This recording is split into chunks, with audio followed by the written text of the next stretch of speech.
എൻ്റെ ചെറിയ പ്രബന്ധത്തിലേക്ക് പ്രവേശിക്കുകയാണ്. പ്രസിദ്ധ ക്രൈസ്തവ സഭാ ചരിത്രകാരനും എണ്ണമറ്റ ഗ്രന്ഥങ്ങളുടെ രചയിതാവും സാഹിത്യകാരനുമായ ജെ.സി. ദേവ് അവர்களுടെ ജീവിതത്തെ ഒരു സുവിശേഷകൻ എന്ന സവിശേഷതയിൽ ഹ്രസ്വമായി വിലയിരുത്തുവാൻ എനിക്ക് ലഭിച്ച ഈ സാവകാശം അതുല്യമായ ഒരു ഭാഗ്യമായി കരുതുന്നു. ഇത്തരമൊരു സുന്ദര അസുലഭ മുഹൂർത്തം സംജാതമാക്കിയ ക്രിസ്തീയ സാഹിത്യ കൂട്ടായ്മയുടെ സമുജ്വലമായ യജ്ഞങ്ങൾക്കും ഈ വേദി ഒരുക്കിയതിൽ ഇതിൻ്റെ പിന്നാമ്പുറത്ത് അധ്വാനിക്കുകയും ചെയ്യുന്നവരോട് ഒരു വാക്ക് അനുമോദനങ്ങൾ.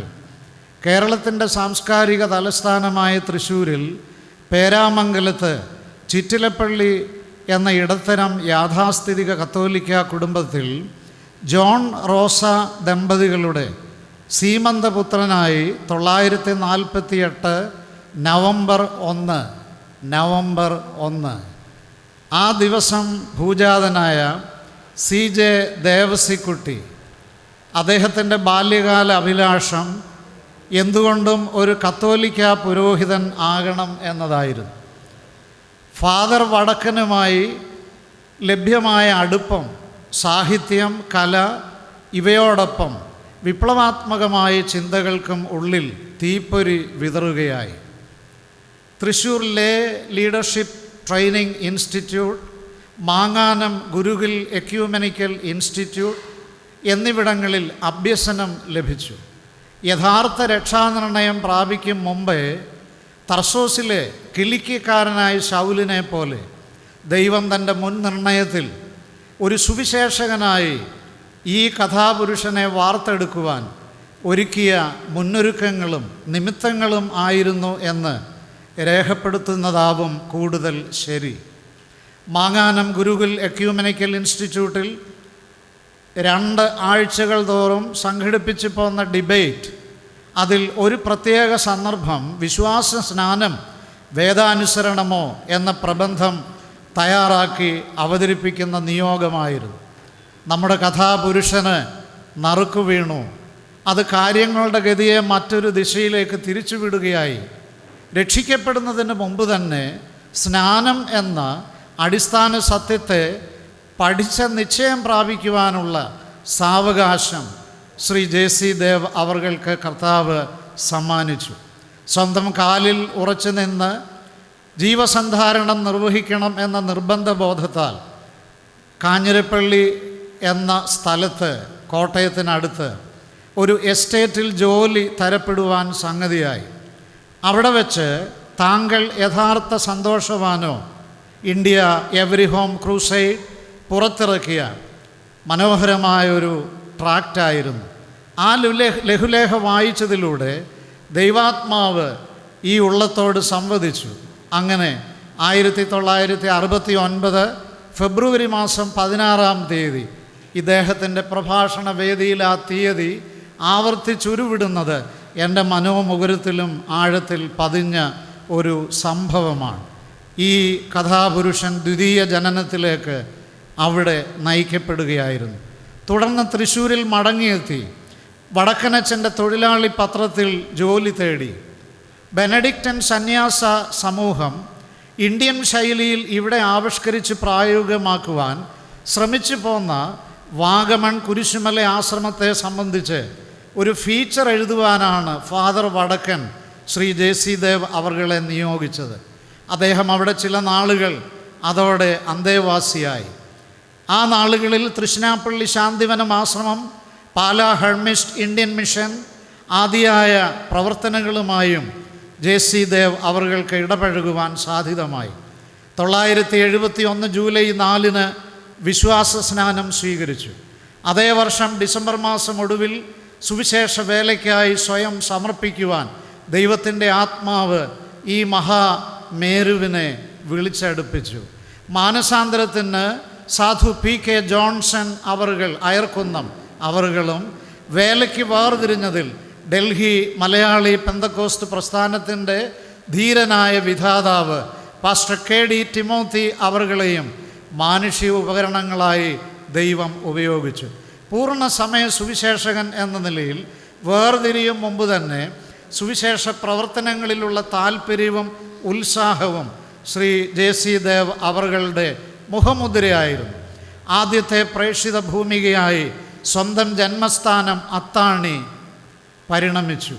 വീടിനടുത്തുള്ള നാൽക്കവലയിൽ കന്നിപ്രഭാഷണം നടത്തുമ്പോൾ സ്വന്തം മാതാവിൻ്റെ സഹോദരൻ ആ പ്രസംഗം കത്തോലിക്കൻ എന്തേ വേർപെട്ട ഒരു പ്രഭാഷണത്തിന് അതും ഈ മണ്ണിൽ തയ്യാറാകുന്നു, അദ്ദേഹം തടസ്സപ്പെടുത്തുവാൻ ശ്രമിച്ചു. പക്ഷേ മാതൃപിതാവ് അർത്ഥാൽ വല്യപ്പൻ സഹായകനായി ഓടിയെത്തി. 1972 സെപ്റ്റംബർ 2-3 തീയതികളിൽ അത്താണിയിൽ ആദ്യത്തെ ക്രമീകൃത സുവിശേഷ യോഗത്തിലെ പ്രഭാഷകനാകുവാൻ നിയോഗം ലഭിച്ചത് മറ്റൊരു ദൈവ കൃപയുടെ നിമിത്തമായി. അതേ തുടർന്ന് കുമ്പനാട് ഹെബ്രോൻ ബൈബിൾ കോളേജിൽ വിദ്യാർത്ഥിയായി ചേർന്നു. പക്ഷേ ഒരു വിദ്യാർത്ഥി എന്നതിലുപരി പാസ്റ്റർ KE എബ്രഹാം അഥവാ ഉണ്ണുണ്ണി സാറിൻ്റെ കൂടെയുള്ള താമസവും അദ്ദേഹത്തോടൊപ്പം യോഗങ്ങൾക്കും മറ്റും അനുധാവനം ചെയ്യുവാനും നിരവധി മുൻനിര ദൈവദാസന്മാരെ പരിചയപ്പെടുവാനും അടുത്ത് സഹകരിപ്പാനും അതോടെ സാധ്യതമായി. പാസ്റ്റർ KE എബ്രഹാം അഥവാ സാറപ്പച്ചൻ്റെ ജീവിതം JC ദേവിൽ നിർണായക സ്വാധീനതയായി. ഹൈറേഞ്ചിൽ അണക്കര, വണ്ടൻമേട്, കാമാക്ഷി, കട്ടപ്പന, ഇരട്ടയാർ ഈ സ്ഥലങ്ങളിൽ താമസിച്ചും സന്ദർശിച്ചും അനേക ശുശ്രൂഷകൾ ഒരു സുവിശേഷകൻ എന്ന നിലയിൽ ഇദ്ദേഹം നിർവഹിക്കുവാൻ ദൈവത്തിന് പ്രസാദമായി. ഇതിനിടെയാണ് മാവേലിക്കര ചെന്നിത്തല ബേർഷേബ ബൈബിൾ കോളേജിൽ ഒരു വിദ്യാർത്ഥിയായി ചേരുവാനുള്ള ആ വിജ്ഞാനത്വര വീണ്ടും തുടരവേ അവസരം കൈവന്നത്. കോളേജിൻ്റെ പ്രധാന സാരഥിയായിരുന്ന VJ ജേക്കബ് സാർ, അദ്ദേഹം പ്രാർത്ഥനാപുരസരം തൻ്റെ പഠനമുറിയിലിരിക്കുമ്പോൾ ദൈവാത്മാവ് അദ്ദേഹത്തോട് സംസാരിച്ചു. വിദ്യാർത്ഥിയായ JC ദേവിനൊരു ബൈബിളില്ല. അദ്ദേഹം സമ്മാനമായി കഥാപുരുഷനെ വിളിച്ച് ഏൽപ്പിച്ചത് സ്വന്തം കുറിപ്പുകൾ രേഖയാക്കിയ സ്വന്തം പഠന ബൈബിൾ, അതും ഒരു വൈദിക കലാശാലയുടെ സാരഥി ഒരു വിദ്യാർത്ഥിക്ക് സ്വന്തം കൈമുദ്രയുടെ ബൈബിൾ സമ്മാനിച്ചു. ഇത് പ്രേക്ഷിത ശുശ്രൂഷയ്ക്ക് പ്രോത്സാഹനമായ വേറിട്ട ഒരു അനുഭവമായിരുന്നു. വാഴൂർ കൗന്നിലത്തിൽ ശ്രീ KV കോര മറിയാമ്മ ദമ്പതികളുടെ മകൾ ജോയ്സ്, ഞാൻ വിളിക്കട്ടെ ആൻറ്റി, ജീവിത സഖിയായി ദൈവം നൽകി. 1973 ഫെബ്രുവരി 22 അവർ വിവാഹിതരായി. വിവാഹശേഷം കോട്ടയം പുതുപ്പള്ളിക്ക് സമീപം നമുക്കറിയാവുന്ന പയ്യപ്പാടിയിൽ താമസിച്ച് ഒരു സുവിശേഷകനായി പ്രവർത്തിച്ചു. ഈ സന്ദർഭത്തിലാണ് ഇൻസ്റ്റിറ്റ്യൂട്ട് ഓഫ് ക്രിസ്ത്യൻ ഫിലോസഫി എന്ന പ്രവർത്തന സരണിക്ക് ഈ മഹാ വ്യക്തിത്വം രൂപരേഖ നൽകിയത്. പയ്യപ്പാടിയിൽ വെച്ച് വിശ്വാസത്താൽ ആദ്യത്തെ സുവിശേഷ ക്യാമ്പ് സംഘടിപ്പിച്ചു. അതിൻ്റെ സാമ്പത്തിക ആവശ്യം സ്വർഗത്തിലെ ദൈവം നിർവഹിച്ചത് അദ്ദേഹത്തിൻ്റെ യേശുവിൻ്റെ പള്ളിക്കൂടം ആദ്യത്തെ വാല്യം വായിച്ചാൽ ഈറനണിയാത്ത കവിളിണകൾ വിരളമാവും. തുടർന്ന് വാഴൂരിൽ ആത്മീക ശുശ്രൂഷകൾ തുടർന്നു. 74 ജാനുവരിയിൽ ശ്രീ ജോർജ് കോശി ഇവിടെ ആവേശോജ്വലമായി വെളിപ്പെടുത്തിയ യുക്തിയും വിശ്വാസവും ആ ആനുകാലികത്തിന് ബീജാവാപം നൽകി. അപ്പോളജറ്റിക് മേഖലയിൽ ഉജ്ജ്വലമായ ഈടുറ്റ രേഖകൾ അനേകരുടെ ശേഖരത്തിൽ ആ മാസികകളുടെ പഴയ കോപ്പികളുണ്ടാവും. ഒരു കലാശാല വിദ്യാർത്ഥിയായി റാന്നി സെൻറ് തോമസ് കോളേജിൽ അഭ്യസനം നടത്തവേ എന്നെ ഹഠാത് ആകർഷിച്ച വോള്യംസാണ് യുക്തിയും വിശ്വാസവും. ഒരു മിഷണറി വൈദികനാകുക എന്നതായിരുന്നു ലക്ഷ്യമെങ്കിലും സ്വർഗത്തിലെ ദൈവത്തിൻ്റെ പ്രസാദം ഈ മനുഷ്യനിൽ വർഷിച്ചത് അതിനേക്കാൾ എത്രയോ ഉന്നതമായ ഒരു തോൾസഞ്ചിയും കാലൻ കുടയുമായി നടന്നു നീങ്ങുന്ന സമാദരണീയനായ ഒരു പ്രേക്ഷിത വര്യൻ ആവുക എന്നതായിരുന്നു. യശശരീരനായ പള്ളം വർഗീസ് അദ്ദേഹവുമായി ലഭ്യമായ അടുപ്പം ബ്രദറൻ സമൂഹത്തിലേക്ക് ചുവടുവയ്ക്കുവാൻ സംഗതിയായി. ഗർജിക്കുന്ന സിംഹമായ ശ്രീ തിരുവട്ടാർ കൃഷ്ണൻകുട്ടി അദ്ദേഹം ഒരു ഖണ്ഡന പ്രസംഗത്തിന് ഇടമറുക് ജോസഫിനെതിരെ ആ ശുശ്രൂഷ സംഘടിപ്പിച്ചു. എങ്കിലും തിരുവട്ടാറിന് എത്തുവാൻ കഴിയാതെ ഇരുന്നപ്പോൾ വളരെ പരിക്ഷീണനായിട്ടാണ് പള്ളം വർഗീസ് അവറുകൾ ശ്രീ JC ദേവ് അവറുകളെ സമീപിച്ചത്. അതിന് മുമ്പേ ലഭ്യമായിരുന്ന വായനയുടെ അനുഭവം അന്നേതാണ്ട് 2.5 മണിക്കൂർ നീണ്ടുനിന്ന ആ ഇടമറുക് ജോസഫിൻ്റെ തട്ടകത്തിൽ തന്നെ അദ്ദേഹത്തിൻ്റെ ആരോപണ മുൻമുനകളെ ഒടിച്ച് നാമവിശേഷമാക്കി വിജയത്തിൻ്റെ വെന്നി പതാക പറപ്പിക്കുവാൻ ഈ ഉള്ളവനെ ദൈവം കരങ്ങളിൽ ഉപയോഗിച്ചു. അത് മറ്റൊരു നിമിത്തമാവുകയായിരുന്നു. ഐമനം ബ്രദറൻ സഭയിൽ ഒരു ബൈബിൾ ക്ലാസ്സിനുള്ള വാതിൽ തുറക്കുവാനായി ഒരു സഹോദരൻ മുൻപോട്ട് വന്ന് അഭ്യർത്ഥന നടത്തി. ആ കാര്യത്തിൽ മലയാള ബ്രദറൻ മണ്ഡലത്തിൽ മറ്റൊരു സിംഹം എന്ന് പറയാവുന്ന ശ്രീ സാക്ഷാൽ KG തോമസ് അദ്ദേഹം പ്രോത്സാഹനം നൽകി അവിടേക്ക് പറഞ്ഞയച്ചു. ശ്രീ KG തോമസ് അവറുകൾ ബ്രദറൻ സഭയിൽ JC ദേവന് ഒരു വളർത്തപ്പനായി മാറി. 3 വർഷത്തെ കോട്ടയം സഭാ ബന്ധത്തിലേക്ക് ഐമനത്തെ ക്ലാസ്സുകൾക്ക് ശേഷം ഈ കുടുംബം വഴിമാറി എത്തി. അവിടെ നിന്നാണ് 1.5 വർഷത്തിന് ശേഷം ഐമനത്തേക്ക് തിരികെ പോയെങ്കിലും മറ്റൊരു നിയോഗം മലമടക്കുകളിൽ മുക്കൂട്ടുതറ എന്ന മലയോര പ്രദേശത്തേക്കായിരുന്നു. പ്രേക്ഷിത പ്രവർത്തനത്തിൽ ആ യാത്ര അവിടെ എത്തി. വാടക വീട് ലഭിച്ചില്ല. സഭാ ഹാളിനോട് ചേർന്ന് ചാഞ്ഞു നിൽക്കുന്ന ഒരു ഓല ചാർത്തുണ്ടാക്കി. എൻ്റെ ബാല്യകാലം ഞാൻ അതിന് ദൃക്സാക്ഷിയാണ്. 1-ലധികം വർഷം ആ പുകയും ചൂടും സഹിച്ച് ഈ കുടുംബം അവിടെ തുടർന്നു. പക്ഷേ സഹോദരിമാർ ഭക്ഷണം പൊതിഞ്ഞ് കൊടുക്കും, സഹോദരന്മാരെ സംഘടിപ്പിക്കും. Tom M. എബ്രഹാം, ബെന്നിക്കുട്ടി ആദിയായവർ അവരെവിടെയെങ്കിലും പോകും, പരസ്യയോഗങ്ങൾ നടത്തും. പിന്നീട് എവിടെയെങ്കിലും വഴിയരികിൽ പൊതിയഴിച്ച് ഉച്ചയൂണിനുള്ള വട്ടം ഒരുക്കും. മുക്കൂട്ടുതറ സഭാഹാളിലെ താമസത്തിന് പ്രായോഗികമായി തടസ്സങ്ങൾ നേരിട്ടു. വാടക വീടെങ്ങും ലഭ്യമാകാതെ വന്നു. അപ്പോഴാണ് റാന്നി ഐത്തല സഭയോട് ചേർന്ന് ഈ കൊച്ചു കുടുംബം റാന്നിയിലേക്ക് വീണ്ടും പണ്ടൊരിക്കൽ കാളവണ്ടിയിൽ സാക്ഷാൽ വോൾബ്രീറ്റ് നാഗൽ കുന്നംകുളത്തേക്ക് യാത്രയായതുപോലെ ഈ കുടുംബം താണ്ടി റാന്നിയിൽ എത്തിയത്.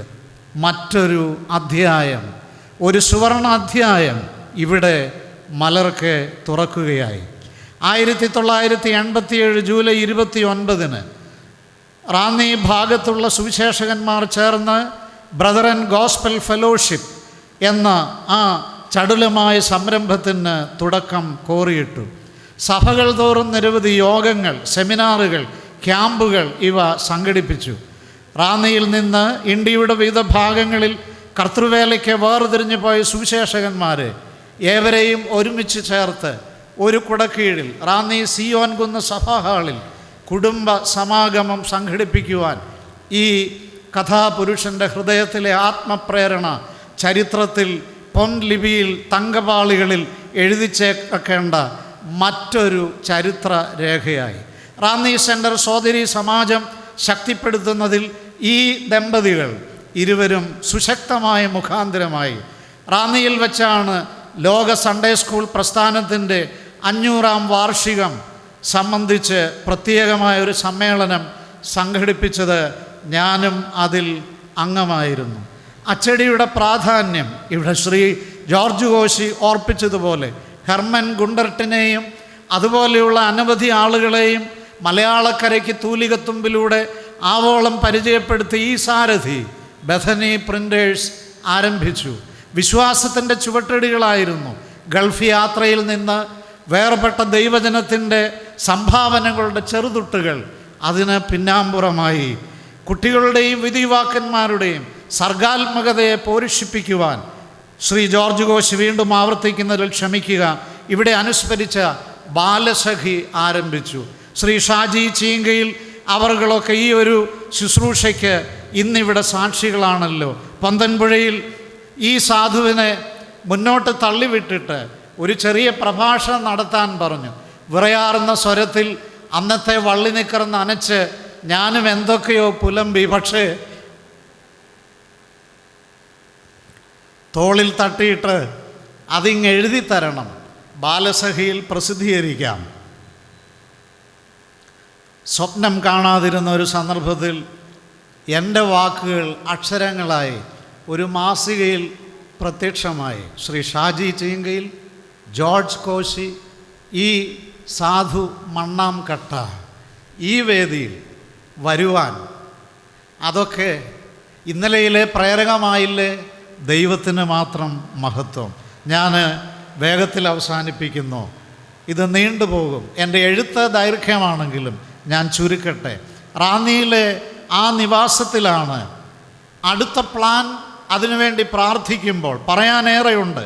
വർഗീസ് പടിയറ പ്രൊഫസർ മാത്യു ഉലകംതറ, അതുപോലെ വയല ഇടിക്കുള ഇത്യാദി ഒട്ടേറെ മഹത് വ്യക്തിത്വങ്ങളുമായി ഇഴുകിച്ചേർന്ന ഒരനുഭവം. ഒറ്റവാക്കിൽ പറയട്ടെ, ഡോക്ടർ സുകുമാർ അഴീക്കോട്, ജോർജ് കോശി ഇവിടെ പ്രാരംഭത്തിൽ സൂചിപ്പിച്ച, അദ്ദേഹത്തിൻ്റെ മുഖവരിയിൽ സൂചിപ്പിച്ച സെക്കുലർ സാഹിത്യകാരന്മാരോട് ഒരു സുവിശേഷകനായിരിക്കെ ഞാനിങ്ങനെ ഒന്ന് ഓർപ്പിക്കട്ടെ, അടുപ്പം, സൗഹാർദ്ദം, സഹകരണം, തോളോട് തോൾ ചേർന്ന് ഉരുമി നിൽക്കാൻ, അതുപോലെ നിരവധി ക്രൈസ്തവ നേതൃനിരയുമായി ഈ മേഖലയിൽ ഭാഗ്യം സിദ്ധിച്ച 2 പേരുണ്ടോ എനിക്കറിഞ്ഞുകൂടാ. ജോർജ് കോശി നാളെ എഴുതുമെങ്കിൽ ഈ വരികൾ അദ്ദേഹം കൂട്ടിച്ചേർക്കും, എനിക്കുറപ്പുണ്ട്. ഇല്ല, അതുല്യനായ ഒരേ ഒരു സംഭാവന, സമ്മാനം മാത്രം. റാന്നി ബഥനി പ്രസിൽ വെച്ചാണ് യാദൃച്ഛികമായി ചെല്ലക്കാടിനടുത്തുള്ള ചക്കിട്ടാമ്പൊയ്ക എന്ന സ്ഥലത്തെ ഒരു എൽഡർ വളരെ പരിദേവനവുമായി ഇദ്ദേഹത്തെ സമീപിച്ച് ആ സ്ഥലം സഭാ ഹാളിൻ്റെ ശോച്യാവസ്ഥയെ അറിയിച്ചു. അതൊരു നിയോഗമായി ഏറ്റെടുത്തു. ദൗത്യം അവിടേക്ക് നീങ്ങി. ഇരുമ്പൂന്നിക്കര, പൊന്തൻപുഴ, തോമ്പിക്കണ്ടം, പുലിക്കുന്ന്, പുഞ്ചവയൽ, തലച്ചിറ, മോതിരവയൽ, അല്പനാൾ മണിമലയിലെ ആനക്കല്ല്, ഈ സ്ഥാനങ്ങളിൽ നിരന്തരം ഒരു സുവിശേഷകൻ്റെ ദൗത്യം. കാൽനടയായി പൊന്തൻപുഴ വനം കുറുകെ കടന്ന് ഈ മനുഷ്യൻ മുൻപോട്ട് പോയി. ഈ സ്ഥലങ്ങളിലെല്ലാം വിശ്വാസികൾ മുൻപോട്ട് വന്നു, സഭാ ഹാളുകൾ പണിതു. ഏറ്റവും ഒടുവിൽ അദ്ദേഹം അവയെല്ലാം തന്നെ ആധാരമെഴുതി സ്റ്റുവാർഡ് അസോസിയേഷന് കൈമാറി അതിൻ്റെ പകർപ്പുകൾ അതത് സഭകൾക്കും നൽകി. ഞാൻ ദീർഘിപ്പിക്കാതെ ഭയപ്പാടോടെ വിരമിക്കുവാൻ ഒരുമ്പെടുകയാണ്. മഹാകവി KV സൈമണെക്കുറിച്ച് വാതോരാതെ എല്ലാ വേദികളിലും നാം ഉയർത്താറുണ്ട്. എന്നാൽ ആ മഹാമേരുവിനെ അനുസ്മരിക്കുന്ന ഒരു സിംബോസിയം നമ്മുടെ മധ്യത്തിൽ സംഘടിപ്പിച്ചത് ഇദ്ദേഹത്തിൻ്റെ ചിന്തയും മേധാശക്തിയും ആയിരുന്നു. നിരവധി സാംസ്കാരിക സമ്മേളനങ്ങൾ, അതിനെല്ലാം വെടിമരുന്നായത് ഇദ്ദേഹമാണ്. എൻ്റെ ദൗത്യം സുവിശേഷകൻ എന്ന ഫോക്കൽ പോയിൻ്റാണ്. എനിക്ക് പേരറിയാം, ആളറിയാം. 2 പേർ മരിച്ചു പോയിട്ടുണ്ട്. 10 യുവചേതനകളെ ചക്കിട്ടാമ്പൊയ്ക സഭ ആ ഹോൾ 4.5 സെൻറ്റിൽ ഒതുങ്ങിക്കൂടി മറിഞ്ഞു വീഴാൻ തൊട്ടടുത്ത ഇത് ആക്രമിച്ചൊക്കെ കൈവശമാക്കിയ ഒരു മുതലാളി ആഗ്രഹിച്ച വേളയിൽ അതവിടെ നിർത്തിക്കൊണ്ട് ബീം നാട്ടി ആ ഹോൾ ഉദ്ധാരണം ചെയ്തു. തീർന്നില്ല. ആ ചെറുപ്പക്കാരെ വിളിച്ചുകൂട്ടി അന്ന് നെഹമ്യാവിൻ്റെ പുസ്തകം അവരെ പഠിപ്പിച്ചു.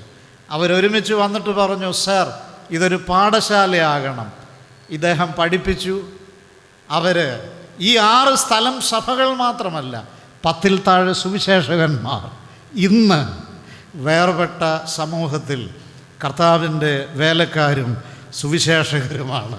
ഒരു സുവിശേഷകന് ഇതിൽ പരം ആത്മസംതൃപ്തി എന്തു വേണം?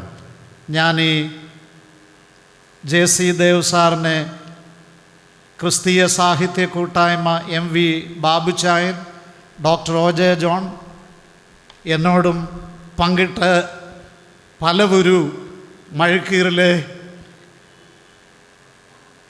മുള്ളമ്പള്ളിൽ വീട്ടിൽ ഞങ്ങൾ ഒന്നിച്ചിരുന്ന് ആലോചിച്ചിട്ടുണ്ട്.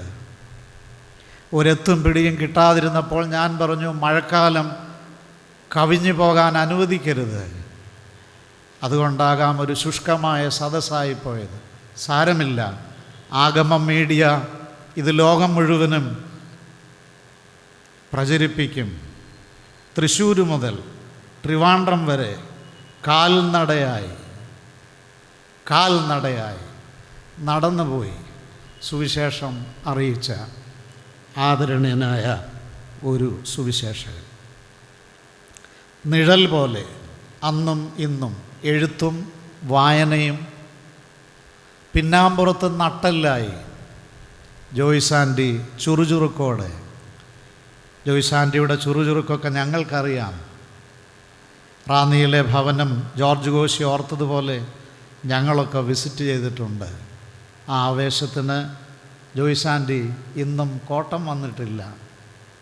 അനുമോദനങ്ങൾ. ഈ വേദിയിൽ അത് പറഞ്ഞില്ലെങ്കിൽ ഇപ്പോൾ കറുകച്ചാലിനടുത്ത് നെടുങ്ങാടപ്പള്ളിയിൽ താമസമാക്കുന്നു. എൻ്റെ അറിവ് ശരിയെങ്കിൽ വാഴൂരിനടുത്ത്. ആരോടും പറയരുത്, ആരും വിശാലമായി അറിയരുത്. ഈ വ്യക്തിത്വങ്ങൾ ഒരു വീടിൻ്റെ കാര്യം പറഞ്ഞപ്പോൾ മറുപടി കൊടുത്തത് അങ്ങനെയാണ്. ദൈവം ഇപ്പോൾ എന്തൊക്കെയോ ഒരുക്കിക്കൊണ്ടിരിക്കുന്നു. അത് ദൈവത്തിൻ്റെ സമയത്ത് വെളിപ്പെട്ടുകൊള്ളട്ടെ. അയജ്ഞലളിതമായി വഴിഞ്ഞൊഴുകുന്ന പ്രഭാഷണ ശൈലി, സ്വതന്ത്ര ഭാഷാ ശൈലി കൈവരിച്ച ക്രൈസ്തവ സാഹിത്യകാരന്മാരിൽ അഗ്രഗണ്യൻ, വായനാസുഖം നൽകുന്ന, ഇവരൊക്കെ ക്രമീകരിച്ചിട്ടുള്ള എഴുത്തുകാരുടെ സമ്മേളനത്തിൽ എഴുതേണ്ടതിൻ്റെ ബാലപാഠം അഭ്യസിപ്പിക്കുന്ന ഇവരെ ഞാനിപ്പോൾ നന്ദിയോടെ സ്മരിക്കുന്നു.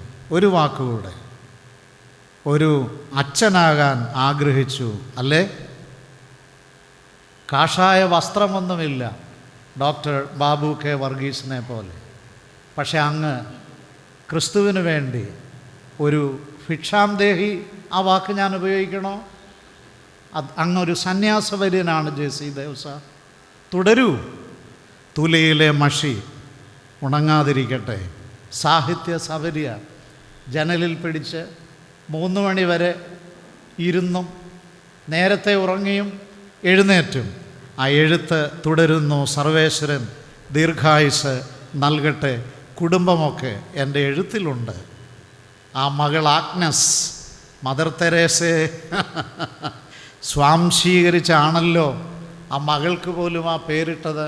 ആ കുഞ്ഞു മകളുടെ തൂലിക ആദ്യം ചലിച്ചതും ആ മദർ തെരേസയെക്കുറിച്ച് എഴുതുവാനാണ്. ആ മകളും ഒരു സാഹിത്യകാരിയാണ്. വാക്കുകൾക്ക് വിരാമം. ക്രിസ്തീയ സാഹിത്യ കൂട്ടായ്മയ്ക്ക് വന്ദനം.